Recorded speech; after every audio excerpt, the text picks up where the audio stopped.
Welcome to the Stewart Squared podcast. We have a special guest today joining us, Jim Ward, who my dad, Stewart Alsop, is partnering with on his new fund, all about the third convergence and reality disturbance, which we've talked about before. And this show really goes into the history of the personal computing industry, the rise of the internet, and the rise of the mobile phone in order to understand where we're going with both AI and other deep frontier texts that will really change the nature of life here on Earth. So welcome, Jim, and welcome, Dad. Hey, Hey. good to be here. So, for our rabid listeners, Jim and I are starting a fund called TK Media Tech Ventures, and we have a very specific thesis for this fund and have been running around pitching people on investing in it. So we thought we'd probably start off by running that, and then that'll give us a basis on which to talk about. A good portion of the pitch has our backgrounds, which we don't have to spend a lot of time on, but the thesis for our fund is the interesting part. So you guys good with that? Sounds great. Sure. So put it up there, Jim, Yeah, well, here, hang on a minute. and the first slide. We start off by asking our audience at any time if they know what TK means, and it's sort of a way to back into what the thesis of our fund is. But I explain that I've been around for a long time, including back in high school, setting hot type for the school newspaper, and then working my way through all of the different technologies that have come along, dedicated systems for word processing and then eventually the personal computer with word processing and so when we worked on manuscripts before there were computers, when we knew there was something that had not been included in the manuscript, we'd put a little caret and the letters TK, and it meant to come. And it was a way of making sure that when we're editing a manuscript, we don't leave something out when it's published.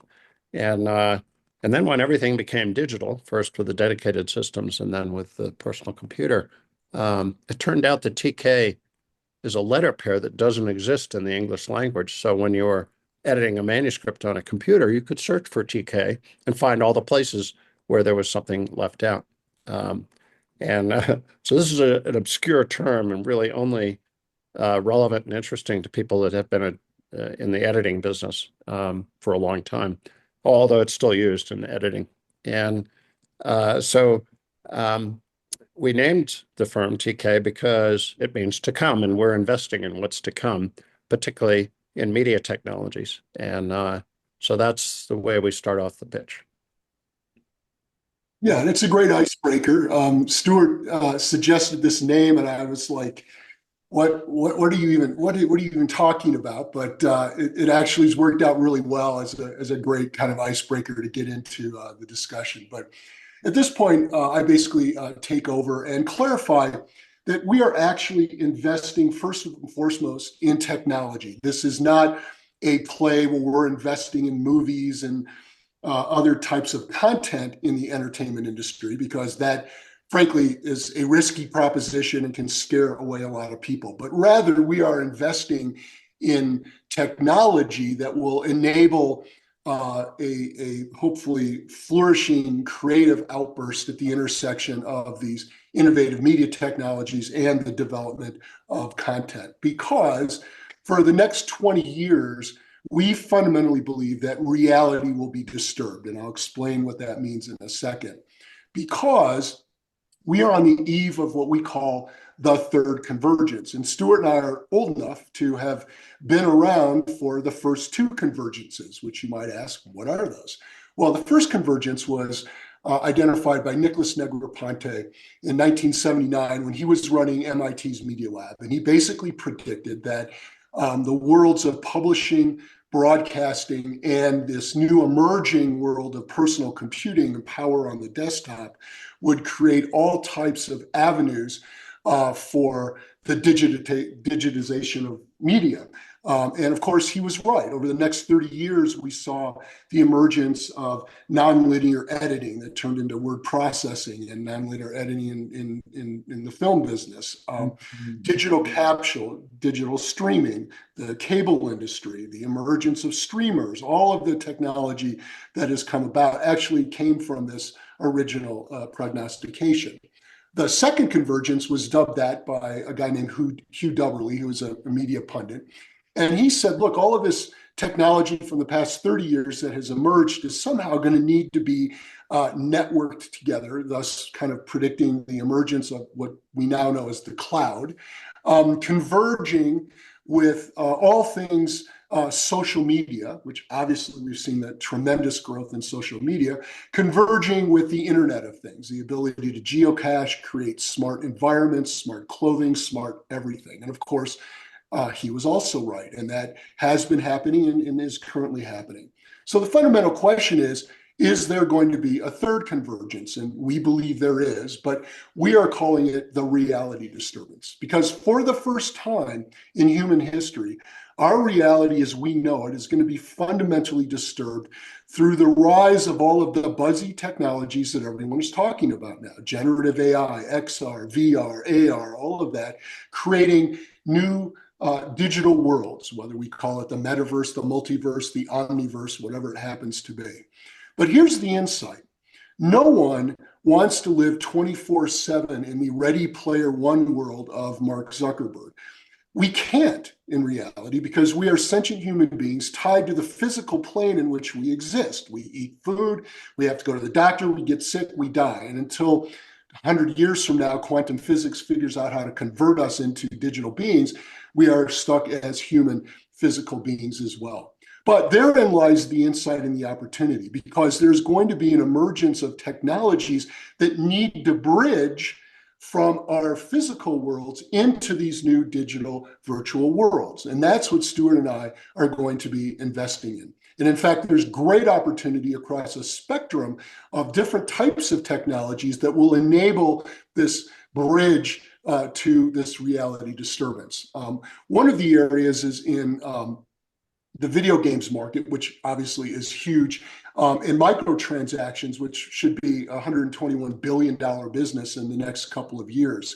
And one of the holy grails in the video game business, and I used to run one and I still play video games, is as I grind away in Fortnite, my fantasy would be to take my real world behavioral patterns and most importantly, my physical currency expenditures and somehow instantaneously in real time translate those into the digital currency that I actually use in the video game that I play. And as an example, Stuart and I have sourced a company called Atlas Reality, who is building what we think is the Unreal Engine of the physical to digital convergence of currency. In other words, as a 19-year-old, I can go to Burger King every day and buy my Whopper, and that $4 or whatever a Whopper costs these days instantly gets converted into the digital currency of my game, whether it's Fortnite or whatever else I'm playing. And so what Atlas Reality did was create a test bed for this, and they created a game called Atlas Earth, where you can go and buy digital real estate, et cetera, et cetera. But the interesting thing is the test game itself, Atlas Earth, has turned into a monster, and last year did $50 million just as a test game. So it is validating the thesis. It's validating the behavioral pattern and the need itself. Again, a bridge from the physical world to the virtual worlds in which we're going to be more and more involved. Another area that Stuart and I know very well is the immersive entertainment marketplace, which is exploding right now, and everybody's getting their feet wet in creating experiences in a physical area or a retail type of situation. And of course, Stuart was an early investor in a company called Meowwolf, which I'm sure you guys have talked about in previous podcasts. And Stuart asked that I go out and take a look at this to validate his thesis. They blew me away. And as it turned out, I ended up dropping into the company as a CEO for a number of years. So we both know this space very intimately. Yet here's the challenge for these LBEs, these location-based entertainment places. They're somewhat limited within the four walls of their physical experience, and they need to begin to evolve into cross-reality experiences. Again, begin to figure out how to overlay a digital experience and create bridges between the two. And so there are great opportunities in this space with companies who are building, again, the Unreal Engine of immersive entertainment, which will allow us to create amazing experiences in what we call the experience economy. That's very important for the evolution of this segment. So we're looking at those companies as well. Another area that's near and dear to my heart is the visual effects marketplace. And having been involved with Lucasfilm previously and Industrial Light and Magic, there's all sorts of opportunity here. You might be aware of a television show called The Mandalorian, where ILM created unique digital screens, if you will, to create or replace the need for green screen special effects work after something's shot, because now they can generate through generative AI amazing imagery, put it up on those digitized screens and shoot in real time. Problem is, it's very, very expensive to do. And we found a company called Kubrick, who was featured on 60 Minutes on a piece on NVIDIA, because Kubrick's using the NVIDIA chips. And Kubrick's been able to leverage generative AI and democratize this ability to leverage these images and bring them into a physical world. Most notably me as a lowly independent filmmaker on my desktop, and be able to leverage this as well. A whole nother area is exploding, and I'm sure you guys have talked about this, is the emergence of avatars. And certainly in the service sector and in a number of areas, avatars are exploding. But certainly in entertainment and video games, this is yet another holy grail, is to have avatars that can pass the Turing test to increase the overall engagement, stickiness, and frankly fun of any interactive entertainment experience, be it a video game or an interactive film or whatever ends up taking place. Most importantly, once I enter these digital worlds that are being created, if I can have an avatar that can pass the Turing test and be ultimately a true companion, that's pretty cool, and take that into my everyday life. Another area, and we've identified companies that are doing this as well. Another area is in the global collectibles market, which is over $1 trillion. And it's not going away. People love to collect stuff. But there's not been a bridge between your physical collection of things that you have on your desktop and the new breed of digital collectibles, either digital assets that you buy in video games or digital assets that, yes, might be NFTs, but most importantly are tracked on the blockchain. There's a great opportunity to connect the two. The physical asset that you have on the desktop can be twinned to a digital asset, and together they can accrue value.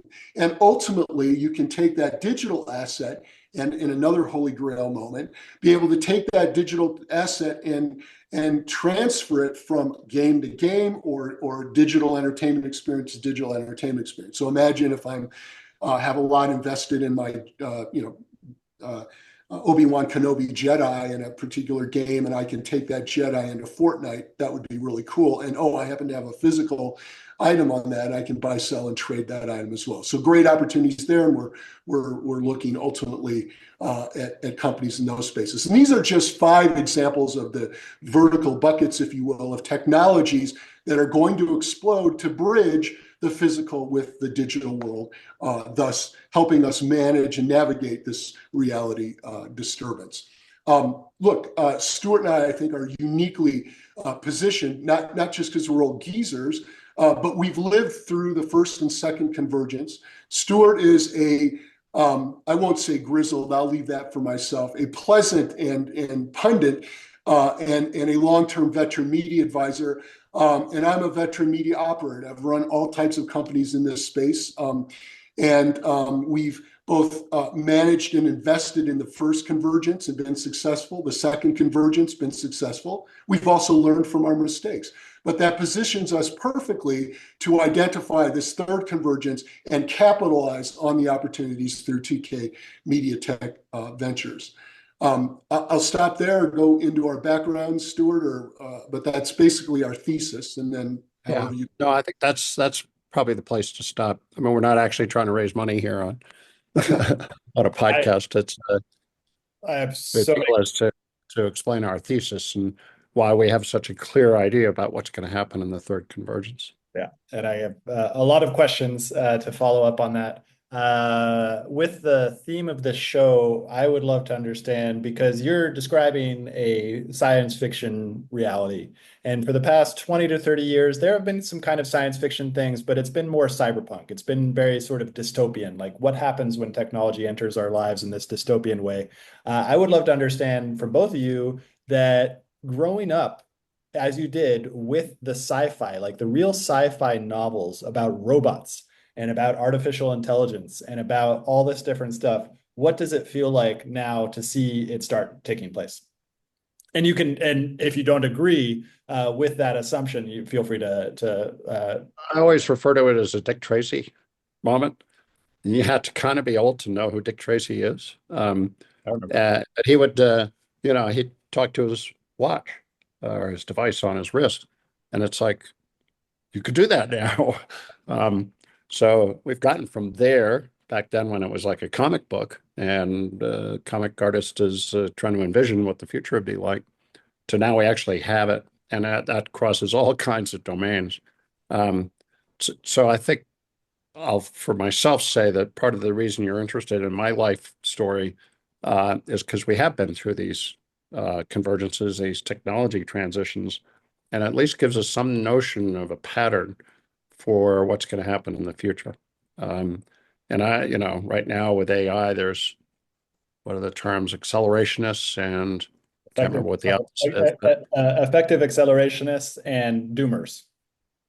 doomers.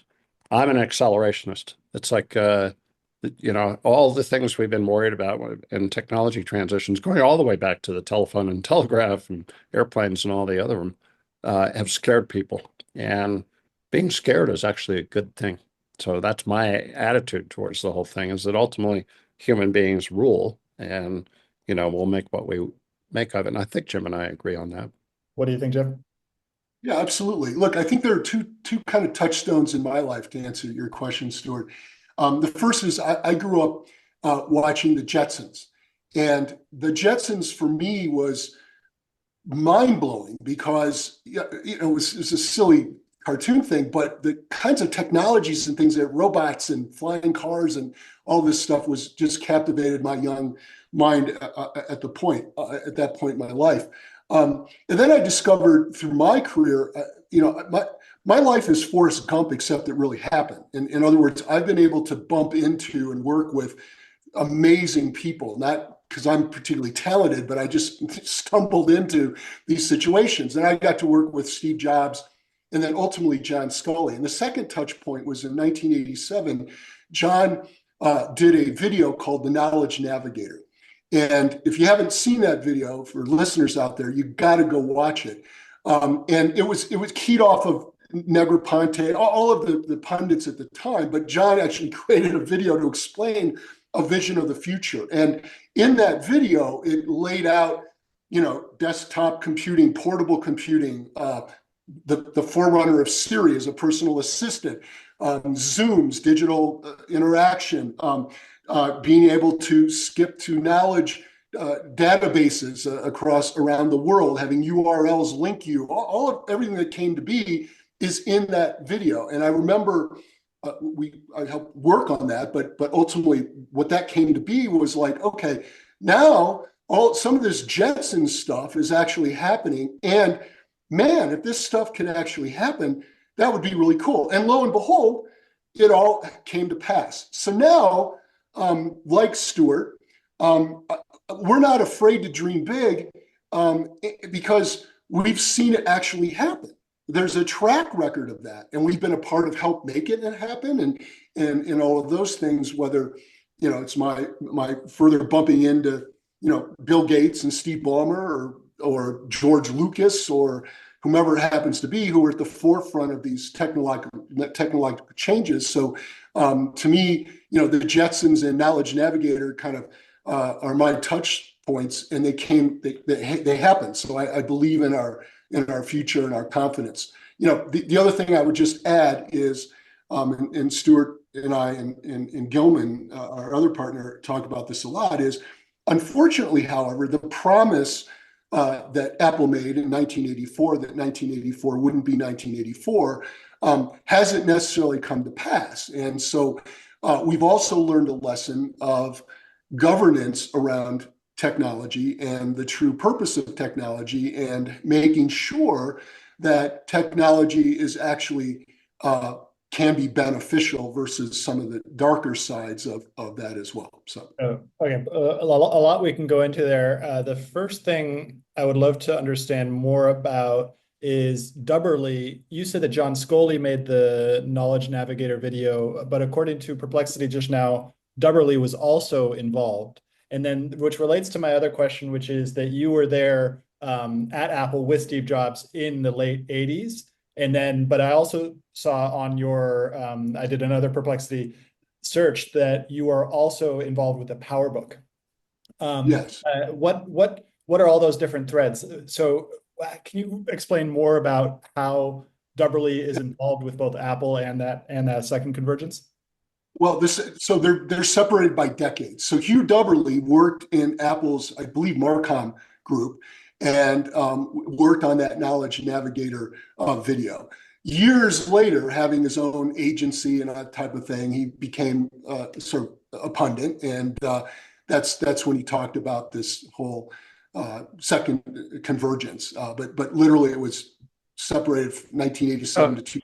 So at some level, though, Hugh must have had the Knowledge Navigator in the back of his head and trying to figure out when it would actually happen, right? That there would be this broadband internet and all of the parts associated with it. He may not have seen the iPhone or a mobile phone as part of that, but certainly as a desktop experience. Yeah, and the whole concept of a personal experience, and then in a personal assistant, excuse me. You mentioned the PowerBook because that was a seminal moment.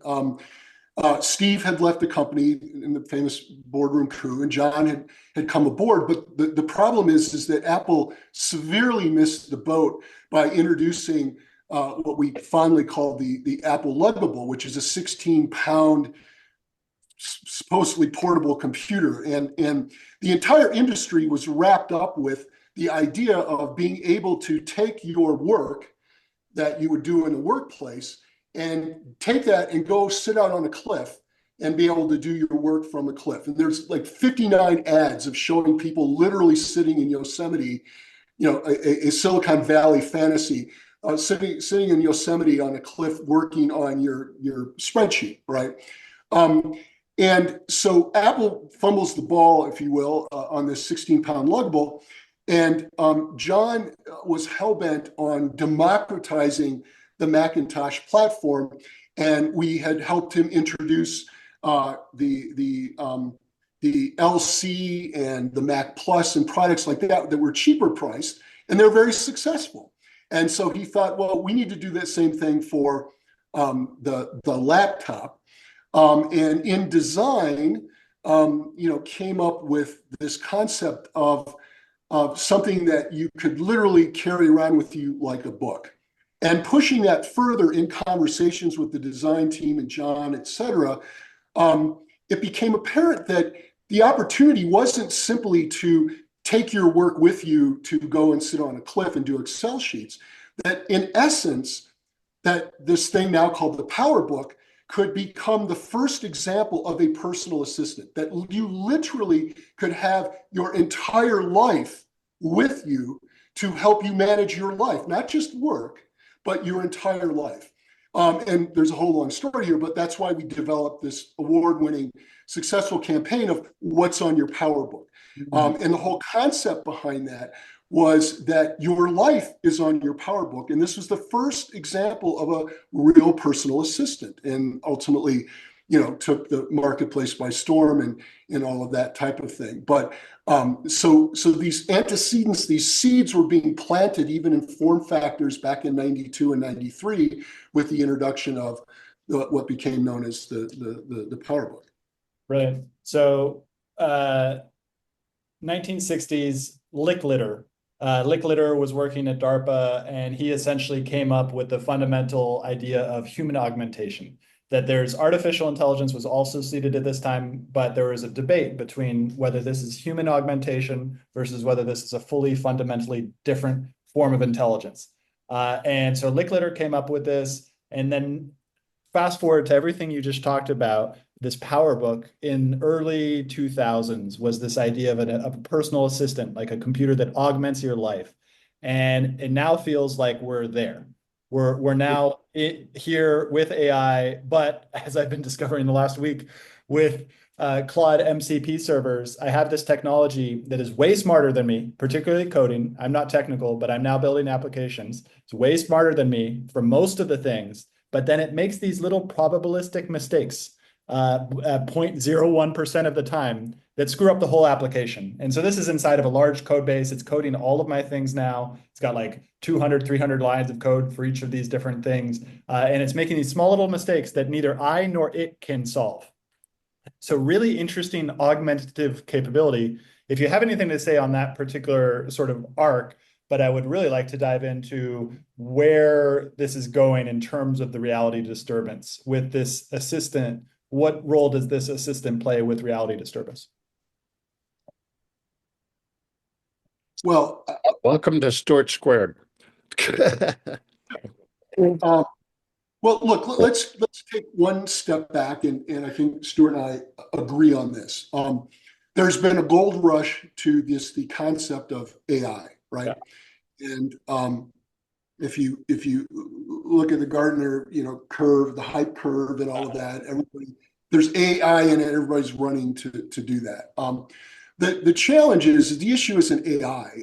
That's simply yet another tool in the toolbox of creating these experiences and leveraging computing power in new ways. And so, the area of AI we look at not as simply, oh, they're doing AI, so let's go invest in them. Yeah. What we really push on and use as a filter is to what end? What is that tool actually doing in terms of a fundamental benefit or problem that it happens to be solving? And you'll be shocked because when you push on that and use that filter, a lot of times we're running across companies that are simply doing AI because it's cool and it's AI, and the problem they're solving isn't really like, my great example is every board in America today in the private sector is sitting in a boardroom with the CEO, and they're saying, well, what are we doing with AI? We got to do something with AI. CEO, what are you doing? You're missing the boat. We're missing the AI thing. And so the CEO then turns around and says to his product people, we got to do something with AI. And so all of a sudden now we have on the marketplace toothbrushes with AI. And at the end of the day, do we really need AI to help us on the toothbrush front? I don't know, maybe, but the examples that I've seen have been really kludgy, right? It's like silly. So part of this is really discerning the tool set versus the solution it's solving and what ultimately that means. So I just want to level set there, and I'll turn it over to Stuart. Yeah, and let me draft off that. This is not new. Even in AI, this is not new. The conditions we're operating in now are much different, but I'll provide an anecdote. There was a company called Symantec, Symantec, and the company was originally funded to develop agents using natural language and expert systems. And I think this was in the late 80s, might have been the early 90s. And the original instantiation of this company ran into what they called the black hole. And this is directly relevant to what you're talking about, Stuart. The system would try to follow a chain of thought, which is a term we're using now, and inevitably get to a point where it couldn't work its way back to the original question, and collapsed. So they couldn't deliver. And then the company pivoted and became a cybersecurity company and did a whole bunch of other software, and actually ended up going public and got bought. But the beginning of that company was trying to accomplish a lot of what you're talking about today, and it wasn't possible. And there is a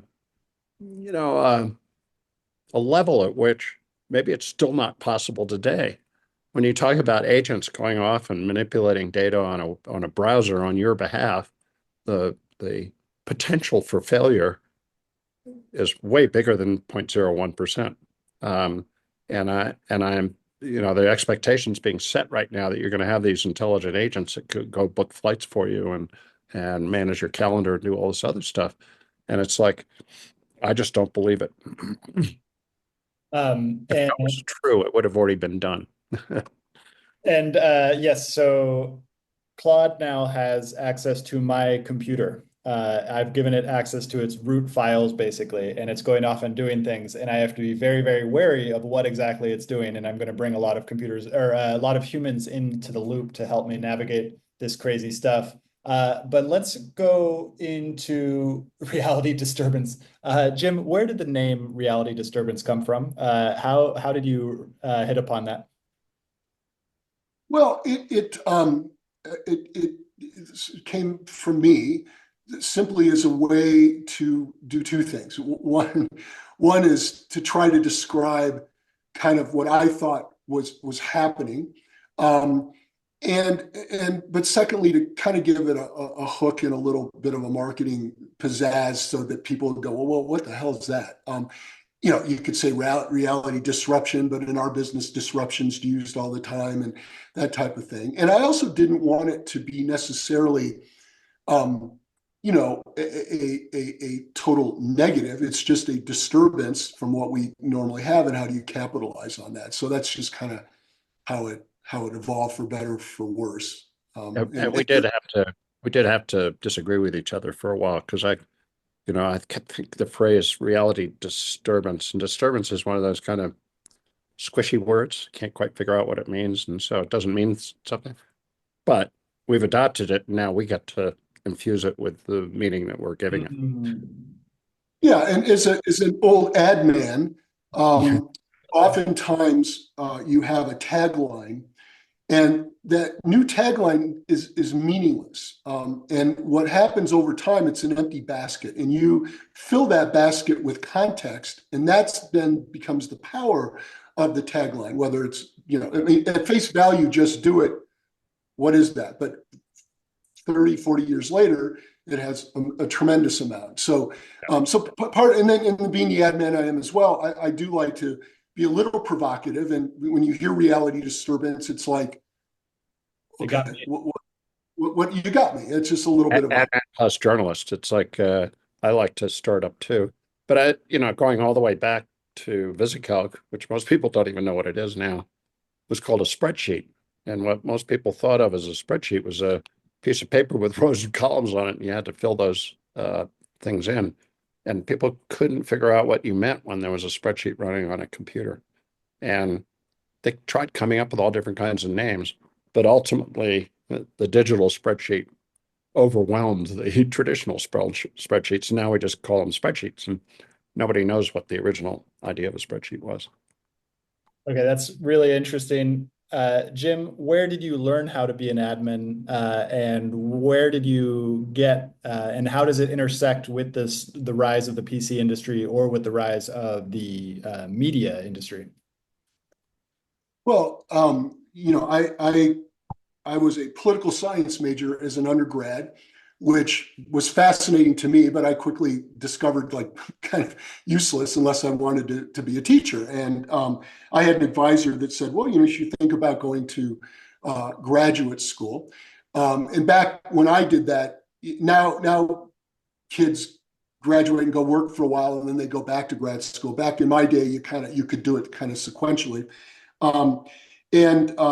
I didn't view myself as a businessman. I'd only taken a couple classes, and I thought, oh my God, I couldn't handle an MBA. But I got introduced to a school called Thunderbird, which was at that point the leading school of international management. And that was kind of intriguing. And I looked at the makeup of the student body, and 60% were from foreign countries. And there were people that were like, I remember seeing specifically there's a woman who's a major in ballet. And I thought, oh, okay, well, if she could handle it, I probably could handle it as well. And so blindly, I went down there.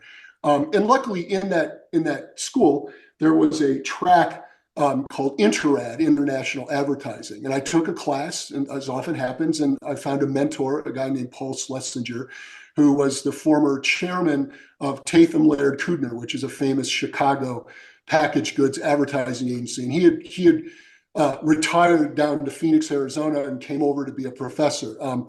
And he infused me with all things advertising and took me under his arm. And we had a program where you would go out and recruit a real world company to pay you money to do a marketing advertising plan. And so I went out and got Mattel Toys in LA to give me some money, and I formed a team, and they wanted a marketing plan to introduce Barbie, Hot Wheels, and Masters of the Universe, this is in the 80s, into the country of Chile, which was odd because at that point, Chile was undergoing an uproar. I mean, it was like, what? And yeah, revolution. Yeah. Crazy. It was the banking system was on the verge of collapse, and I went back to them and said, look, if I were a real agency, I'd recommend you not do that. And they're like, yeah, we know, just go ahead and do it anyway. Long story short, this program ended up being judged by advertising professionals from around New York, Chicago, LA that were contacts of this Paul Schlesinger guy.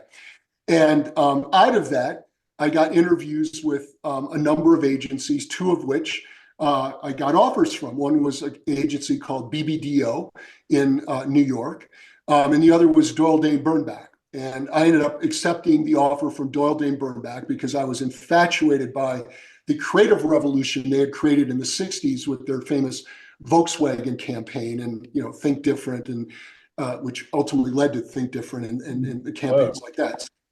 So at any rate, I got involved there. And then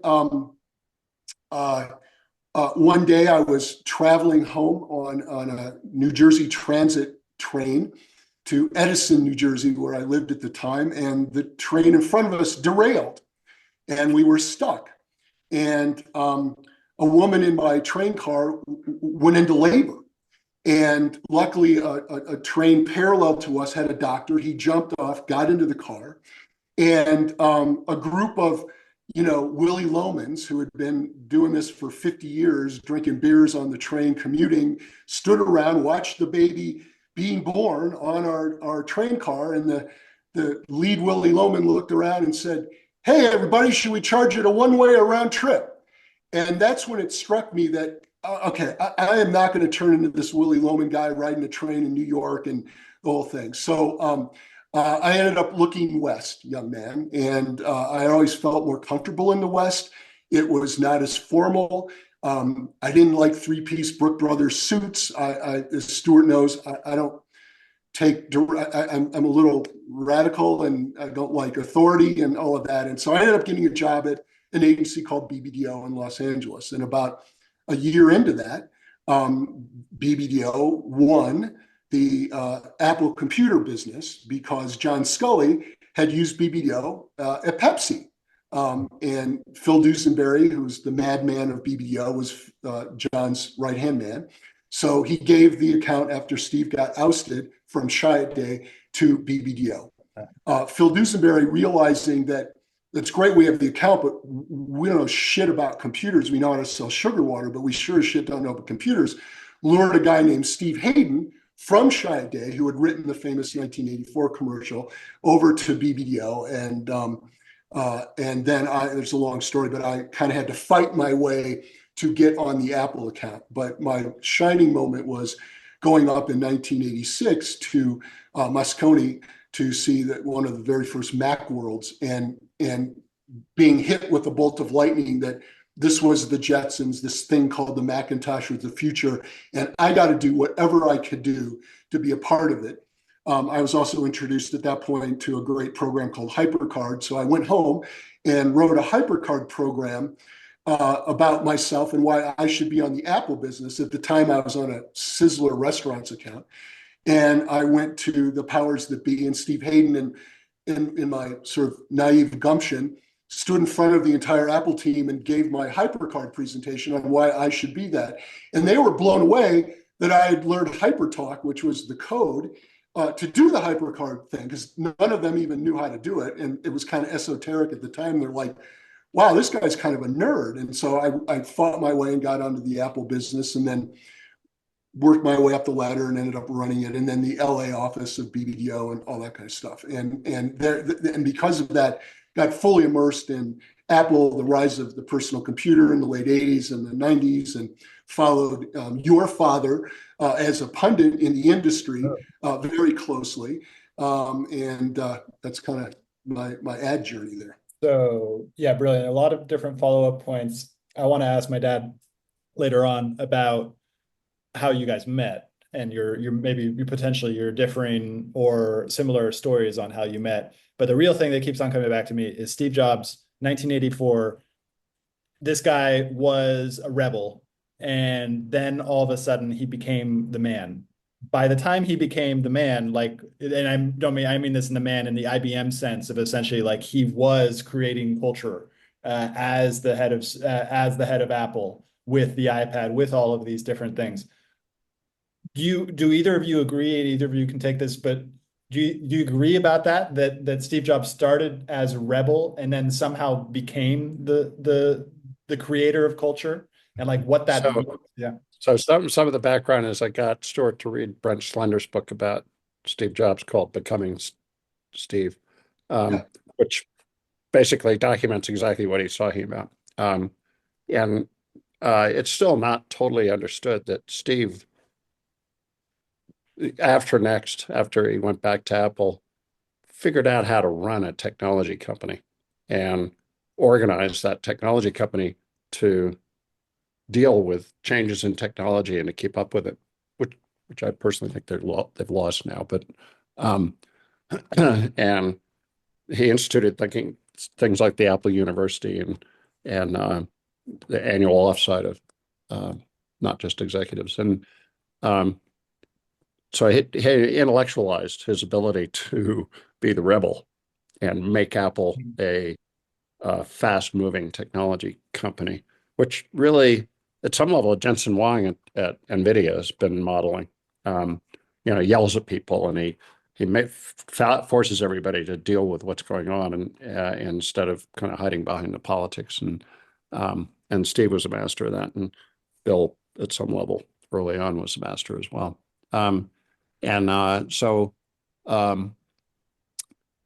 There is a sense, and it's still, people haven't really figured it out, that Steve Jobs is the Thomas Watson of the modern age. Thomas Watson was the guy that built IBM. And you're right, IBM was the previous model. What do you think, Jim? Yeah, absolutely.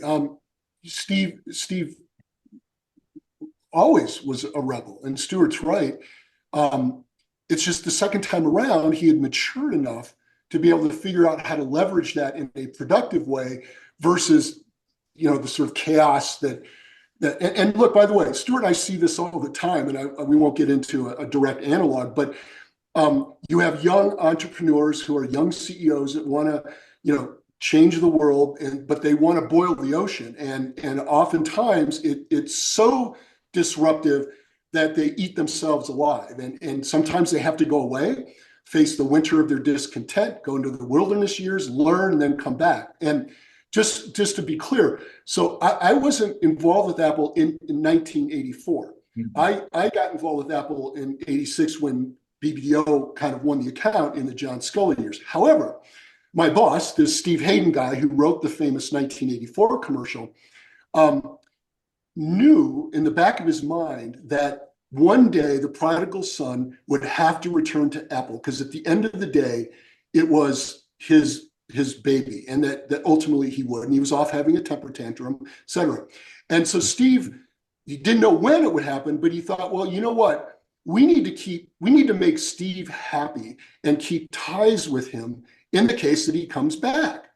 And so Steve would bring me along with him to Next, where we would go sort of, religiously to check in with Steve Jobs. And that's how I got to originally know Steve, was in the context of Next. And so we go over and first, Jobs would rail against Apple. He'd rail against BBDO. Chiat Day was, the savior. And how could you be a traitor, Steve, and go to BBDO? And we just get the wrath of Steve. But over time, we could see him kind of realizing that, hey, I'm maturing, I'm learning things. And Next, unfortunately, wasn't ultimately cracked up to what he wanted it to be. And Yeah, but let me insert here, because the amazing thing is that Apple ended up buying Next, and the Next OS, which Steve had been working on for that period of time between Apple One and Apple Two, if you will, the is the basis for the Macintosh operating system and the fundamental concepts of an operating system that is fungible, that can migrate across chipsets and change its application layer and still be an integral operating system. That was it, right? When they married what was originally NextOS, became macOS with the ARM architecture, that's the macOS now with the M series chips and the concepts were built into the iPhone when it came along. And that's sort of right at the core of everything that's happened that Microsoft never figured out. And certainly AT&T and Unix never figured out that Steve packaged the technology in a way that even if he wasn't an engineer and knew how to code himself, he understood how to make the package that would work and be as extensible as it has been. I mean, he understands the beautiful integration of software and hardware that nobody else did. And, but at any rate, I mean, look, and then Scully left, and it's often maligned, but you got to remember, John took that company from 800 million to 8 billion over a decade. I mean, he was actually a really great CEO. The shit happened when he left and the board kicked him out because it's like an NFL coach. You're only as good as your latest win. And Spindler took over the Diesel and talked about, an acquisition with Sun and all this stuff. Morale was going down. He hired a U.S. president named Bob Puett, and it just, the rats kind of fled the ship. And it was the opening for Steve then, after maturing, to come back and do what he ultimately did, So, and at that point in time, my whole team, my boss, Steve Hayden, went off to run the new Lou Gerstner regime at IBM to turn IBM around because they were shit. And Steve was instrumental in that entire turnaround. I went off to run I was a trader to run the global Microsoft account and the introduction of Windows 95. And my other colleagues scurried into the wind and started leading other technology forces, but that core of what we all learned and did at Apple, impacted an entire sort of industry in terms of what we did. So really interesting. So yeah, Dad, where did you guys first meet? I was trying to think of that. Stuart doesn't remember. I met Stuart in the 80s at either one of his events or somehow, but I met him. He's not going to remember me because I was a young, loudmouth ad guy, whatever. But that's when I met him. And so I was sort of in awe of him because he was this pundit guy, and he was hanging with all of the CEOs and the whole thing. And then full circle, I was on the board of a school that my kids went to in San Francisco, and I met this guy named Gilman Louie, who was also on the board. And Gilman and I were clearly the rabble rousers on this board, and were simpatico and challenging the status quo. And he said, "Well, I formed a venture capital firm with a guy named Stewart Alsop," and I'm like, "Oh my God!" And he goes, "Would you like to get involved?" And it was like, I don't know what I'm doing, but yeah, it'd be really cool. And I have all of the. Wait, have you ever been an investor before that? Or was that your first time investing? Oh, interesting. So that's why in the pitch we characterize Jim as an operator and me as an investor. Yeah. But Jim's run stuff. I wanna go into that a little bit more, maybe for the last 5 or 10 minutes, and if you have to go at the hour, let me know. The operator, what like, and specifically, it sounds like you started to do more operating at Lucasfilms. Is that right? When did you start operating?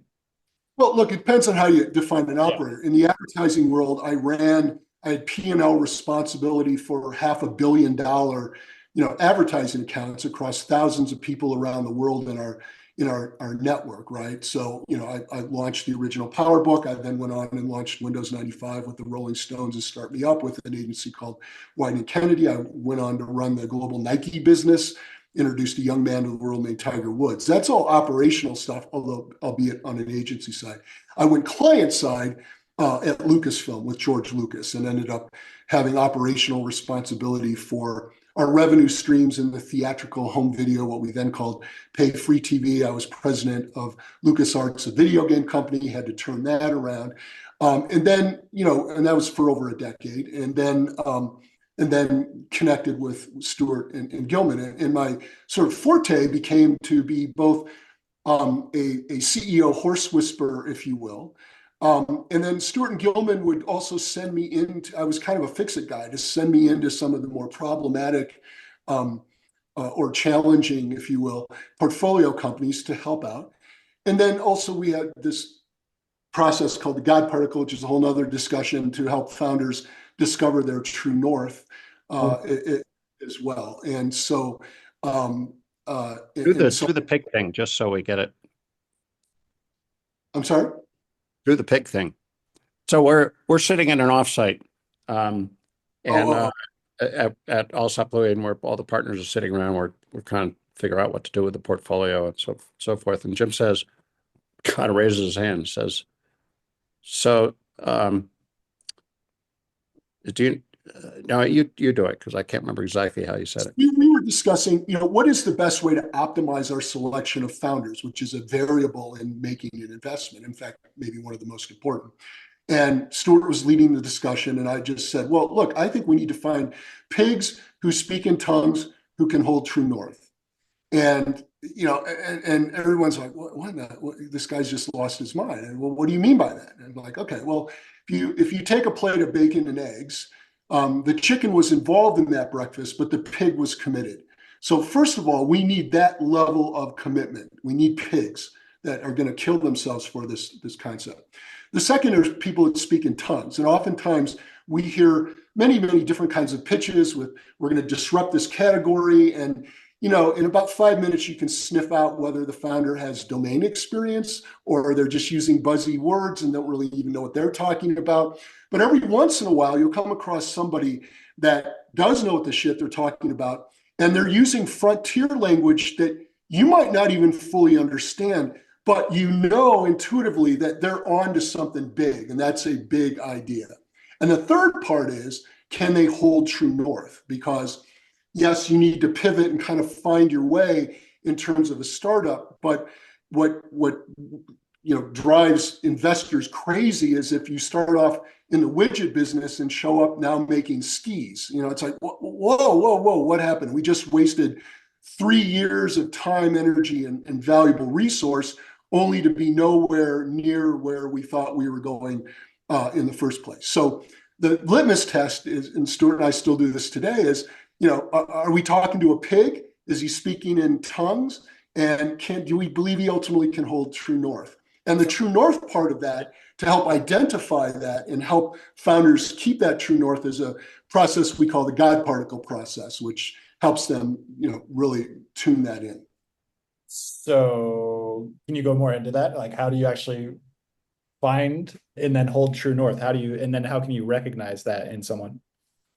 Well, the God particle process, emerged out of the early 90s. And I read a book called The God Particle, which was about the particle physicist's search for the fundamental building block of the entire universe, which 30 years later, we've now found it's called the Higgs boson, which, everything is built upon. But it occurred to me that, yeah, that's pretty cool. This fundamental building block that at the end of the day, a company should be built around that, and that it should use that as a strategic filter for decisions it makes and to make sure that it's not wandering on to different crazy paths.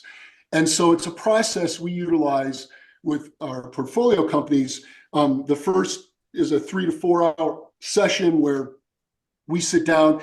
I set the table for what I mean by it, and we give a couple of case study examples of God particles that have disrupted industries, like Apple's, like Nike's, like Lucasfilms, from my Meow Wolf, from my experience. And then we guide the founders in a therapy session of self-discovery, because usually there is a fundamental reason they started the company. And most of the time they're not even very, every once in a while you find something that is, but most of the time they can't articulate it very well. Or if they do, and they happen to be an engineer as a founder, God help us, because it's 2 pages of gobbledygook shit that's like, what are you fucking talking about?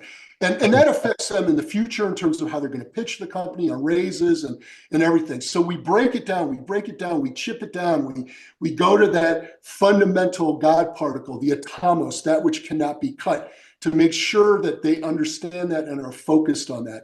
And that happens through a series of fundamental meetings. We let it bake a while, then we come back, we stress test it, we use it in real world experiences. Does this actually help you? Blah, blah, blah, blah, blah. And then it begins to permeate out, affecting hopefully things that they do. Okay. And it doesn't always work. That's correct. It doesn't, in theory, it can work, but oftentimes we'll find that founders will do this and then they'll park it and then go off and just forget about it and do what they want. And so oftentimes they need a swift kick up against the head about that as well. So last question, how does that apply to Steve Jobs? And like, how did Steve Jobs find the God particle, or how does that relate to Apple as it is? Well, Steve Jobs intuitively understood one fundamental fact, that these things called computers needed to be able to help you do what you needed to do, whether that was change the world or simply do an Excel spreadsheet. And so that the concept of simplicity was in fact the God particle of Apple. And however that's expressed, our tagline was the power to be your best, or later on, think different, and the technology allowed you to do that, whatever it happens to be. But that fundamental God particle was simplicity. And what he pioneered was this beautiful integration of software and hardware, leveraging entirely new concepts like a GUI that was a desktop metaphor, a thing called a mouse that, obviously it had pre-existed, but he made that a reality to navigate this desktop. And all of those technologies that infused everything Apple continues to do this day in terms of design, or the simplicity of a personal assistant, or everything Apple does is about empowering you to do what you need to do, leveraging technology as a tool, but not a tool for itself. Because IBM, Microsoft, everybody else was about the technology for technology's sake. But if you ever had to navigate the green jungle of MS-DOS with keyboard prompts, and for a guy like me, it was like, what the fuck? But all of a sudden, the minute I got on a Mac, my world completely changed. So that God particle of simplicity, Steve inherently knew, and he drove it like a madman, often to his detriment, to change the entire world, Beautiful.